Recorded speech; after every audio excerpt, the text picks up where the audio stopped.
Upleta Krishna group દ્વારા animal હોસ્ટેલના લાભાર્થી નવરાત્રી મહોત્સવનું ભવ્ય આયોજન કરવામાં આવ્યું. ઉપલેટામાં છેલ્લા 18 વર્ષથી કાર્યરત કૃષ્ણ ગ્રુપ અનેક સેવાકીય કાર્ય કરવામાં ખૂબ જ મોખરે છે. વિવિધ સામાજિક કાર્યક્રમ, સાંસ્કૃતિક કાર્યક્રમો, રાષ્ટ્રીય કાર્યક્રમ, નવરાત્રી મહોત્સવ, ગણપતિ મહોત્સવ કે પછી ધાર્મિક કાર્યક્રમો હોય, કૃષ્ણ ગ્રુપ દરેક ઉત્સવમાં આગળ હોય છે. ત્યારે હાલ 2 વર્ષથી આ ગ્રુપ અનેક કાર્યક્રમો, ગાયોના નિભાવ ખર્ચ અને એનિમલ હોસ્ટેલના લાભાર્થે કરવામાં આવે છે. ત્યારે હાલ નવરાત્રી જેવા મહોત્સવમાં પણ તેઓ ગૌશાળાના લાભાર્થે ભવ્ય નવરાત્રી મહોત્સવનું આયોજન કરવામાં આવ્યું છે. આ વર્ષની નવરાત્રી મહોત્સવમાં કૃષ્ણ ગ્રુપ દ્વારા કરાયેલ આયોજનમાં ફક્ત બહેનો માટેના દાંડિયા રાસનું આયોજન કરાયું છે. આ સુંદર આયોજનને લઈ નવરાત્રીમાં ગરબે રમવા આવતી મહિલાઓ અને બાળાઓ પણ ખૂબ જ આનંદ અનુભવી રહ્યા છે. આવા તમામ તહેવારોના આયોજનમાં થતી તમામ રકમ કૃષ્ણ ગ્રુપ ગાયોના નિભાવ ખર્ચ માટે અને એનિમલ હોસ્ટેલ માટે ખર્ચ કરવા હોવાથી ઉપલેટા તેમજ તાલુકામાંથી લોકો બહોળી સંખ્યામાં નવરાત્રીનો ઉત્સવ માણવા આવે છે. રિપોર્ટર સરફરાજ કોડી, ઉપલેટા. નમસ્તે, મારું નામ હર્ષોરા હેતવી છે. દર વર્ષે અમે અહીંયા ગૌશાળાના લાભાર્થે અમે રાસ રમવા આવીએ છીએ અને આ વખતે પણ અમે આવ્યા છીએ. પરંતુ આ જ વખતે અમે રાસ રમવા આવીએ છીએ તેનો અનેરો જ ઉત્સાહ છે, કારણ કે અહીંયા ફક્ત ને ફક્ત બાળાઓ માટે જ રાસ ઉત્સવ રાખવામાં આવેલો છે, જ્યારે ત્યાં દીકરીઓ વગર કોઈ ડરે ને સિક્યોર થઈને રમી શકે છે. અને અમને દર વખતેની જેમ આ વખતે પણ રમવાની ખૂબ જ મજા આવે છે. મારું નામ દિવ્યેશ ચંદ્રવાડિયા. જય શ્રી કૃષ્ણ.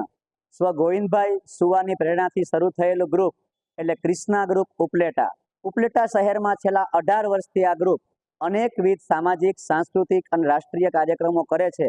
એમાં નવરાત્રી મહોત્સવ હોય, ગણપતિ વંદના હોય, તુલસી વિવાહ જેવો અનેરો પ્રસંગ કરવાનો હોય કે પછી જન્માષ્ટમીની શોભાયાત્રા કાઢવાની હોય, અનેક ધાર્મિક કાર્યક્રમો કૃષ્ણા ગ્રુપ અનેરા ઉત્સાહ અને ઉમંગથી કરે છે.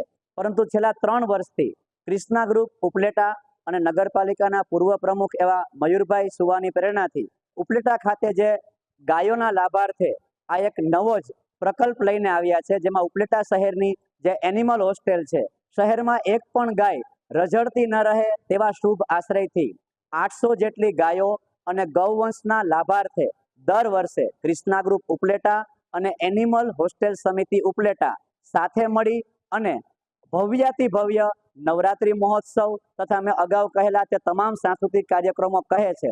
અને આમાંથી જે કંઈ પણ આર્થિક ભંડોળ ભેગું થાય છે તે તમામ ભંડોળ આ ગાયોના લાભાર્થે વાપરવામાં આવે છે. 800 ગાયોનો નિભાવ એટલે રોજનો લગભગ 40 થી 50 હજાર સુધીનો ખર્ચ થાય છે.